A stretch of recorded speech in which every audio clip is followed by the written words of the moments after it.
It's been a busy 24 hours for Hello Games, so let's break down the Light No Fire trailer.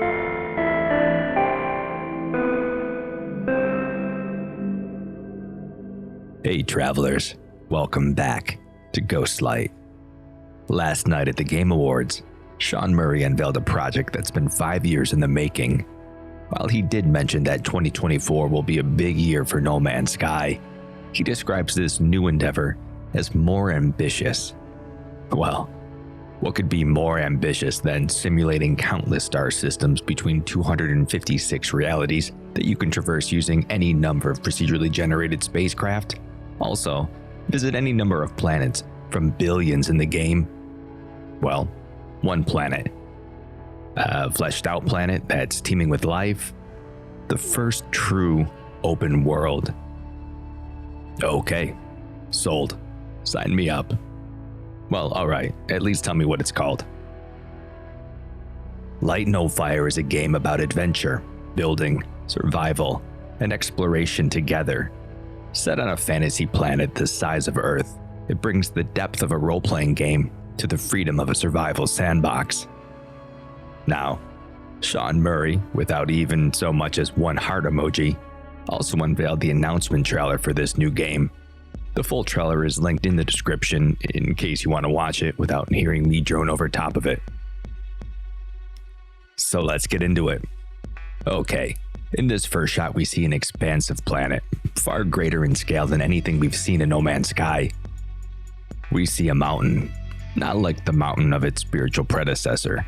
These are enormous, large enough to harbor caves, ecosystems, colonies, maybe even a village or camp. Speaking of civilization, we can see a building of some sort. This whole trailer has an otherworldly feudal feel to it. This could be a small castle or a keep, some kind of medieval stone structure. Interestingly, we see multiple biomes segmented by area with more variability than we're used to. Even the flora types, though similar in design, they seem to have alternate color variations that weave through the landscape. And here are some birds. I think a flying creature of some type. We have our party. Something to note right off the bat as a game mechanic. 4-player parties are pretty standard, I'd say. We see at least 3 different races here. An antlered, pan-like fawn race, though these horns look more steer than deer. This one appears human. This little guy's a rabbit. Also worth noting, 3 of the 4 are wearing yellow cloaks. All appear to be archers. We see a little more variability in the clothing style later in the video, but at least we know we'll have a cloak and hood options in the game. It's unclear if we'll have a wide array of armor and clothing options, but in this clip, 3 archers appear to be dressed the same, down to their gloves and shirts, while the swordsman has some additional variation. And weapons. We see a few makeshift bows. I wonder if we'll be able to level these up, or if there'll be a way to find better weapons along the way. This green cloak appears to be a swordsman, possibly dual wielding. It looks like the 2 on the left have a small secondary blade clipping through their shoulder. Also, watch the water. You can see the crust swirl and move. That's already a huge step up from No Man's Sky. I'm curious if we'll see some of these environmental mechanics cross over to the Atlas's simulation. You'll notice that the first 2 words fade, and the word Earth stays constant. The press releases section based on these titles as well. The one for this part reads, "A multiplayer Earth. Carve a life together, meet players from across the globe, build a life, explore and survive together, construct persistent buildings and communities, or strike out alone to discover the world for others." The next shot features this large pillar which appears to be stone with a large brass relief that's reminiscent of traditional Chinese ornament design. We have more examples of how biome variability generates in this world, with multiple grasses, flowers, even tree variations. This player character is of the same fawn-style race, but this one seems to have lost its cloak in favor of a pack. Now I can't make out any weapons here, but it's hard to miss his mount. Like a large ram-horse hybrid, The trailer demonstrates multiple different ways to traverse this environment. Also, this render distance here is huge. It makes me wonder if Hello Games is utilizing the same loading mechanics they implement in No Man's Sky, the ones that allow us to fly to each planet as it renders seamlessly. Now the tag here is a procedural Earth. Now this is amazing and it has my mind racing. Here's what the press release says. A procedural Earth, a truly open world with no boundaries at a scale never attempted before. A massively varied and dense planet filled with immersive biomes, unique enemies, and valuable resources to discover. So let's break that down. The players will be immersed in this survival sandbox that's procedurally generated.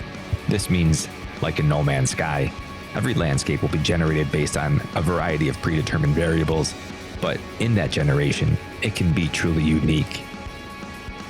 The big difference here is that in No Man's Sky, there are vast galaxies to explore.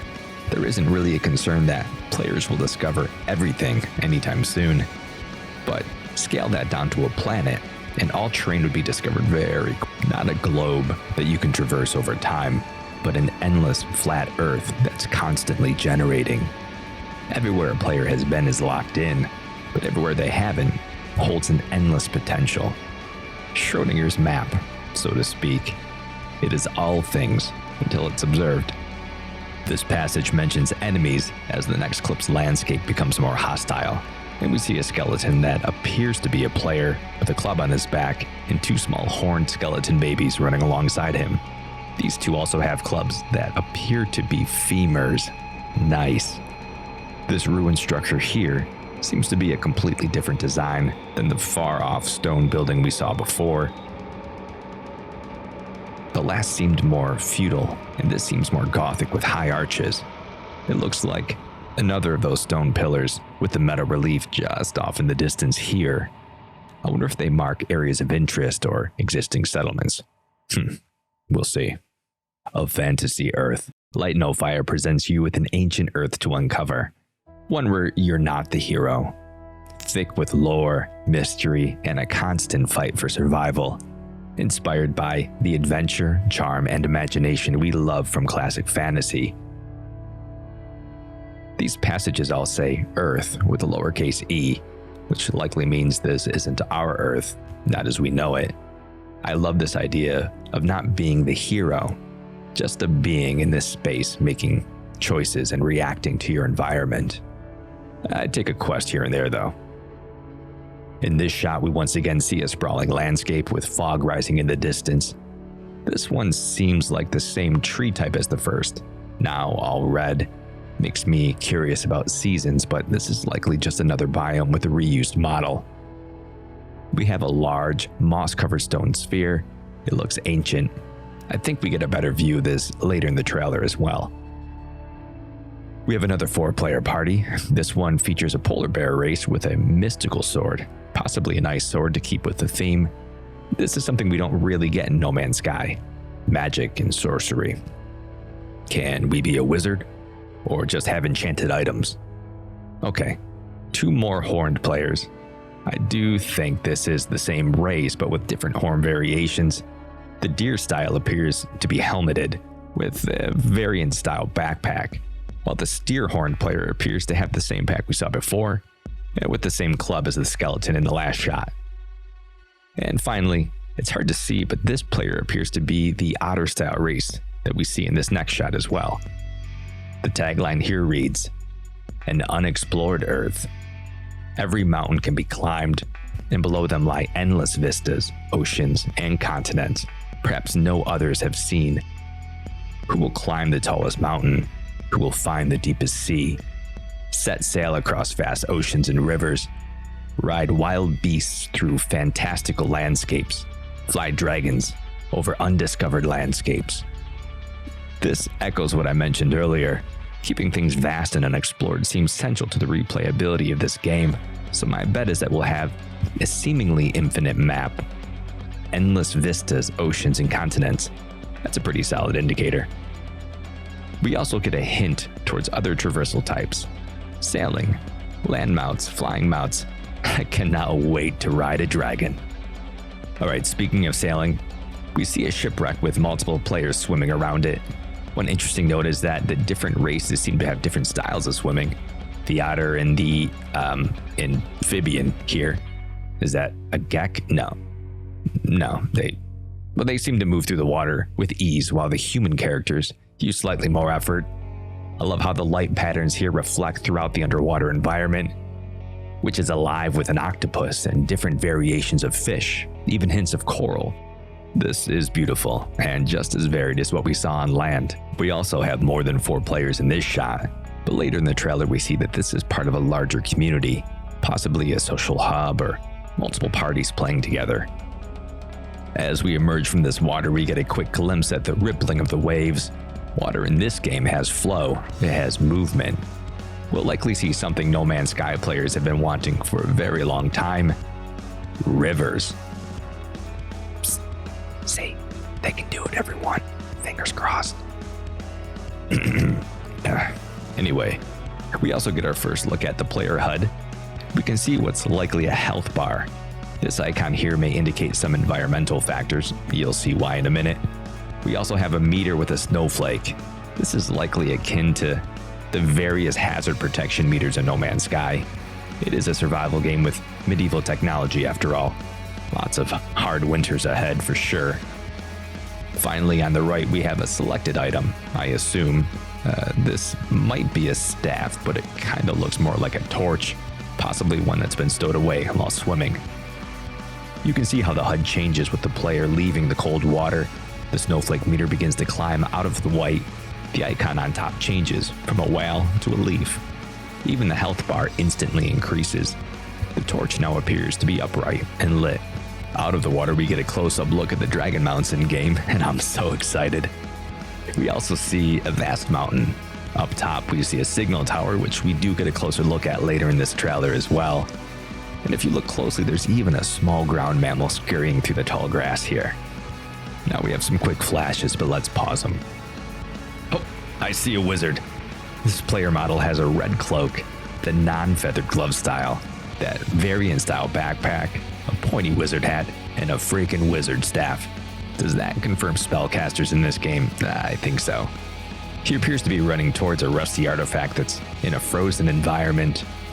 On this flag here, we can see some kind of writing. Hello Games does love their in-world language, and I can't wait to start using them in my video titles. In this next flash, we get another form of traversal. We have 3 player characters using gliders to glide off the side of a mountain. The one in front has those feathered gloves but no cloak. Now it appears they have a sword sheathed, and that's a good sign that our fighting style or class doesn't dictate our look. Another flash shows us 2 player characters, a human and a rabbit, both dressed similarly. Now we've seen a few characters without gloves on. This makes me think that we'll have the option to equip garments and armor as we see fit. Now she also has another variation of backpack similar to the first, but with more of a woven look. Also, look at that mount. How many different variety of flying mounts will there be? We've seen dragons, we've seen birds. One thing I always thought was lacking in No Man's Sky was the possibility of legendary items or mounts. Something that really stood out as original to your character. It would really help with the role-playing feel of this game. Alright, the last flash puts us back riverside. Now we see that this is part of a community. We get a glimpse at 2 mechanics that are central to No Man's Sky, and it seems Hello Games will be continuing that trend here. Base building and resource gathering. I'm interested in how this bear character is carrying the log here. Now is this an NPC, or will we have to carry some of our resources by hand to a depot of some kind? That sure is much more true to life than carrying large stacks of wood in your backpack. Now it looks like some bunnies are building a house, and that there are different building styles in the game. Perhaps this is a homestead that we need to level up, and in doing so, the look changes. We have another glimpse at the language of this realm in the sign here. It has similar iconography to the flag we saw earlier. This avian mountain seems to have a much brighter color palette than the earlier versions, which lends to the possibility of making your character build and your mount truly unique. A few more flashes, we see another human with a clay pot backpack and a bow. We get a closer look at the water and a sailboat, even a new badger character. And we're seeing a little more variation to the dragon mounts in game, this one with a horned tail and purple scales. The next flash has more archers. This time I see 6 on the hunt, all in yellow cloaks with a slight variation to their tunics. It looks like they're hunting a boar-like creature by a stream that's opening up to a canal. The only notable race I see is this character here, who appears to be a fawn based on the ears, but who has no horns to speak of. We finally see some combat with this player group engaging in a boss battle with this large demon crab. The swordsman appears to have set their sword ablaze, which is awesome. Now, is this an enchantment or an augment that you can add? I cannot wait to find out. Next, we get an up-close look at more variations of dragons. It's really exciting to see how many of these mounts can have their own look. Like, these will be procedurally generated as well. Do I see dragon hunts in our future? I think so. We see the player mount their dragon, and as the one on the left takes off, we see what looks like a temporary camp. It might be a mechanic that we need to rest to replenish abilities, health, stamina. And as we take off, we can see the bow on the player HUD appear to the right. We also get a glimpse of how the flying mount and travel will work. We can see ruins emerging from the water, a different style of boat than before, as well as multiple builds that all share a similar style. More flashes show various types of characters on unique-looking mounts in various type of weather systems. This is the first time we see any variety to the active weather in-game. The player flies higher into the snow-capped mountains and passes a single tower, the one I mentioned earlier. We also get to see a floating base of some kind, though I can't tell if this is a player base or an in-game point of interest. Either way, it definitely looks mystical, and it has its own biome separate from the mountains around it. In the next shot, we get our first look at the wolf-style player character, and he's in center, and the fox to the right. The player to the left looks amphibious like the player we saw underwater, and the last appears human, though there is a noticeable difference in height between these 4. It's also just dawning on me that the handle here, I've been discounting this as a club, that might just be the torch when it's stowed away.